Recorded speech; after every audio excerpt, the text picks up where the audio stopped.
Hi, Vinayagar சதுர்த்திக்கு எங்கள் வீட்டில் நாங்கள் எப்படி கொழுக்கட்டை செய்வோன்னு இந்த வீடியோவில் பார்க்கலாம்.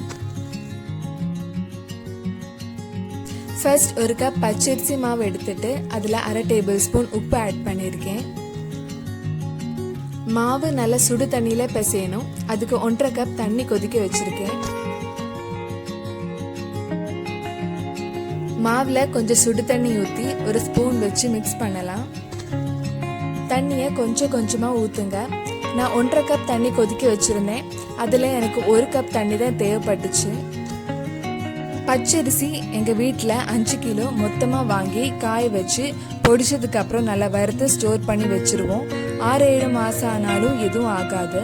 இடியாப்பம் பண்ணுறதுக்கெல்லாம் இந்த மாவு தான் யூஸ் பண்ணுவோம். பச்சரிசி மாவு எப்படி வறுத்து ஸ்டோர் பண்ணி வைக்கிறதுன்னு நான் இன்னொரு வீடியோவில் காமிக்கிறேன்.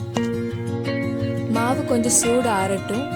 அதுக்கு முன்னாடி நம்ம சர்க்கரையை உருக்கலாம். கொஞ்சம் தண்ணியில் நான் 3/4 கப் சர்க்கரை போட்டிருக்கேன். சர்க்கரை உருகுனா மட்டும் போதும், பாகு மாதிரி வர வேண்டாம். இது 1 கப் தேங்காய் கூட ஃபில்டர் பண்ணி ஊற்றுறேன். சர்க்கரையில் சின்ன கல் தூசி ஏதாவது இருந்தால் நம்ம ஃபில்டர் பண்ணும்போது அதெல்லாம் எடுத்துடலாம். சர்க்கரை அப்படியே போடாமல் இந்த மாதிரி உருக்கி வடிகட்டி போடுறது தான் நல்லது. தேங்காயும் சர்க்கரையும் மிக்ஸ் பண்ணி நல்லா திக் ஆகுது வரைக்கும் கிண்டலாம்.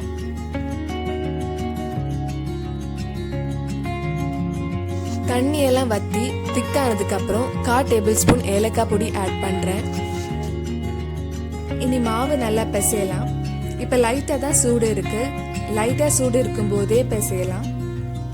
1 டேபிள் ஸ்பூன் எண்ணெய் ஆட் பண்றேன்.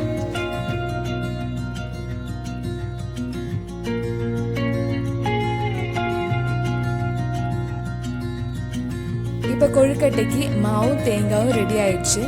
இனி நம்ம இது உருண்டை பிடிச்சி தேங்காவை இதுக்குள்ள வைக்கலாம். மாவு கையில் ஒட்டாம இருக்க கொஞ்சம் எண்ணெய் தடவிக்கோங்க. ஃபர்ஸ்ட் உருண்டை பிடிச்சிட்டு லேசா கையில பரத்தி கொஞ்சம் தேங்காய் அதுக்குள்ள வச்சு க்ளோஸ் பண்ணி மறுபடியும் நல்ல அழகான உருண்டை பிடிக்கலாம்.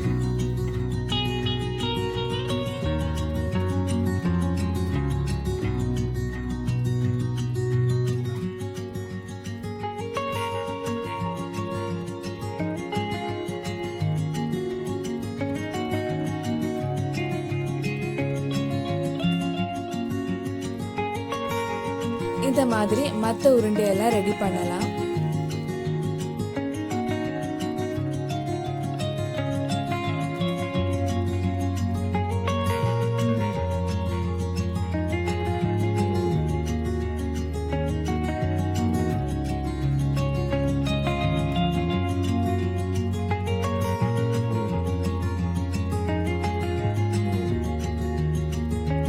எல்லா மாவும் உருண்டை பிடிச்சாச்சு. இனி நம்ம இது ஒரு இட்லி தட்டில் 10 நிமிஷம் வேக வைக்கலாம்.